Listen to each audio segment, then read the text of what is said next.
Did you know that exposing corruption can actually save your business instead of destroying it? Marcus had just landed the biggest contract of his career.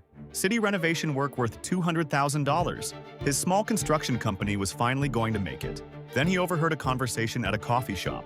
His competitor bragging about bribing city officials to lose Marcus's original bid. Marcus had won this contract only because the first one was stolen from him.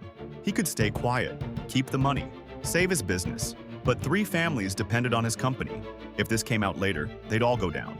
So he walked into the FBI field office with recordings. The investigation took 8 months. Marcus barely survived financially. But when the dust settled, the city implemented new transparent bidding processes. Marcus's integrity became legendary in his industry. Major developers started seeking him out specifically. Within 2 years, his revenue had tripled. He didn't just get his reputation back. He built an empire on it.